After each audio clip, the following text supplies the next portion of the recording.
The movie opens with an intense chaotic scene, a hold-up. A masked man aggressively demands the keys, shouting at the people to get on the floor. One of the victims, a community service officer, CSO, attempts to reason with the robber, saying it's not too late. There is still time. You have so much to live for.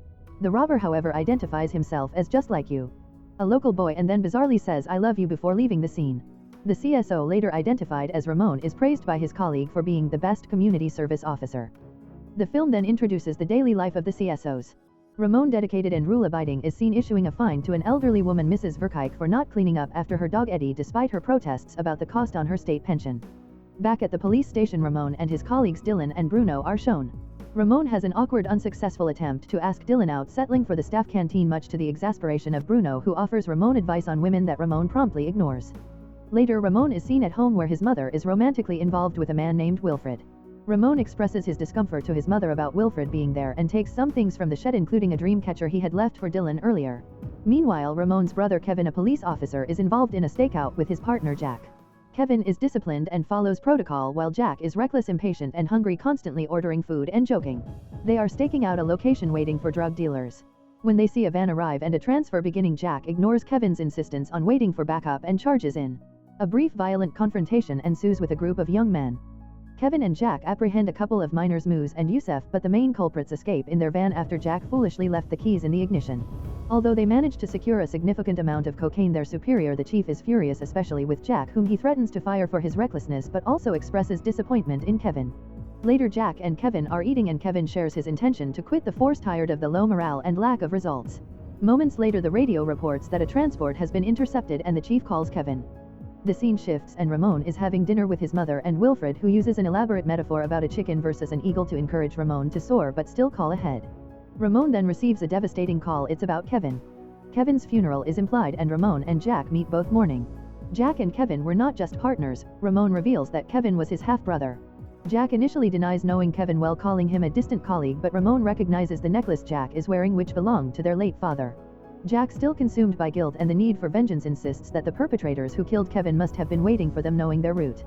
The chief calls Jack in and informs him that because of his past failures, especially the most recent disastrous bust and Kevin's death, he is being demoted not to a desk job or a uniformed beat cop, but all the way down to a community service officer. The chief emphasizes that Jack must be a team player and, most importantly, ensure Ramon stays alive for the sake of the department's public relations. Jack is introduced to the CSO team: the highly eager Shakir, the conspiracy-minded Charlie, the muscular Bruno, the agoraphobic Brenda, and Dylan. Ramon is assigned as Jack's partner. Jack, wearing his ill-fitting blue CSO uniform, is deeply unhappy. On the streets, the contrast between Jack's aggressive police-trained approach and the CSO's community-focused non-confrontational methods is immediately apparent. Jack tries to arrest a woman for smoking in a non-smoking area and aggressively confronts a man who threw trash, completely disregarding the CSO philosophy of earning respect we take home. Ramon has to constantly pull Jack back, explaining that they are CSOs, not police officers, and that their role is to de-escalate and reach out to the community, not antagonize. A former gangster, Ricky, who is supposedly reintegrating into society, is one such person they are meant to treat gently, much to Jack's disgust. Jack's day gets worse when he tries to apprehend a millionaire, Richard Vander Vloed, for cycling in a pedestrian lane. Jack pepper sprays the man, handcuffs him, and forces him to sit on the ground, leading to a massive PR disaster and a damning news report: clumsy CSOs manhandle millionaire. Ramon and Jack are forced to grovel and apologize. Later, Ramon and Jack clash. Jack calls Ramon a fucking fake and a coward for not being interested in avenging his brother's killers, stating that those kids, Moose and Yusef, were involved in a murder. Ramon believes the kids are not killers but just need a helping hand. The tensions escalate when Ramon and Jack are mugged by a group of young men, one of whom recognizes the CSO uniform. They force Ramon to strip naked and steal his belongings, including the treasured necklace, their father's necklace, which Jack had returned to him. Jack, losing control, chases after the robbers, eventually retrieving the necklace after a chaotic pursuit.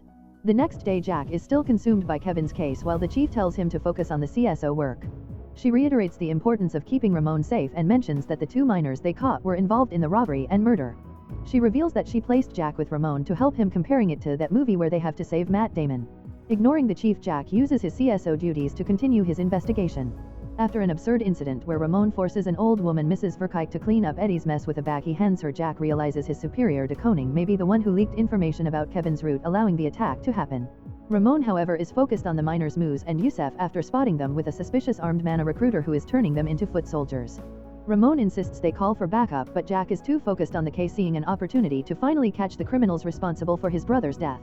The film ends with them following the teens who have a lookout proving they are dumb but not stupid. The unlikely duo of Jack the demoted reckless police detective and Ramon the earnest by the book community service officer, CSO, operating outside their jurisdiction to solve the murder of Ramon's half-brother Kevin. Jack, convinced that the miners, Moose and Yusef, they arrested know who killed Kevin, forces Ramon to help him track them down. They confront the boys and the armed recruiter.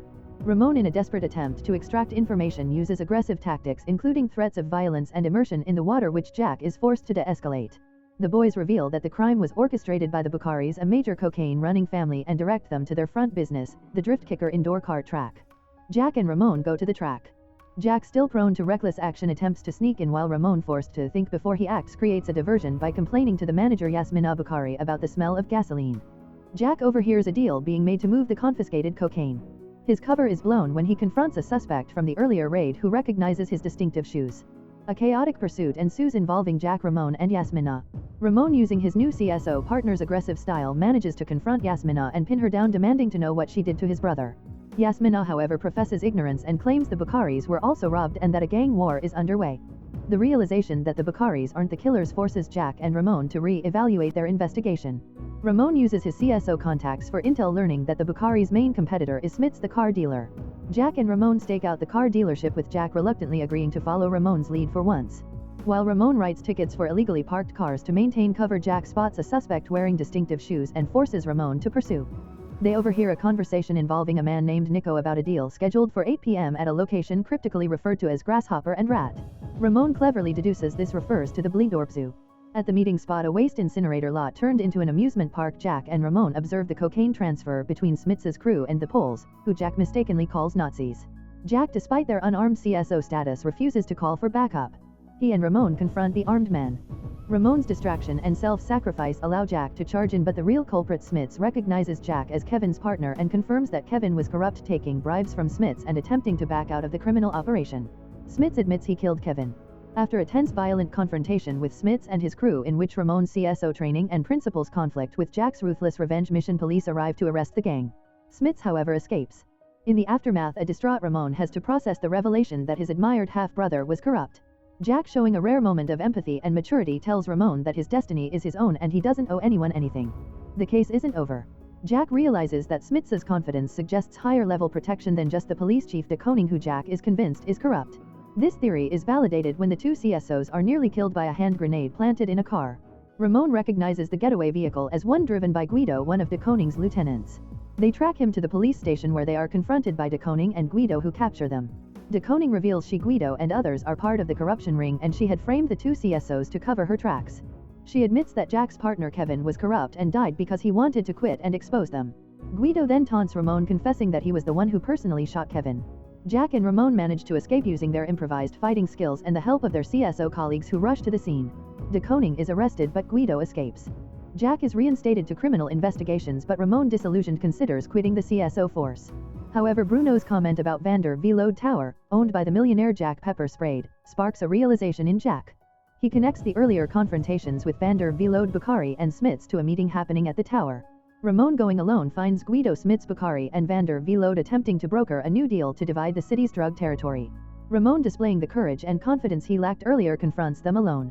Jack arrives with the two miners, Moose and Yusef, whom he forces to help distracting the villains long enough for him to secure the area. The final showdown is between Ramon and Guido.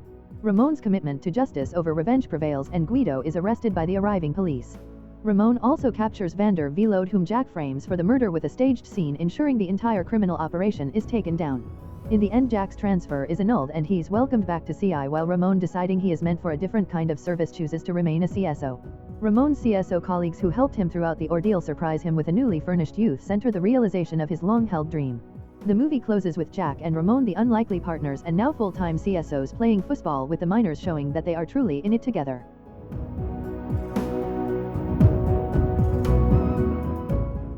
If you enjoy watching this video, then subscribe to Angel Recaps for the latest movies explanation.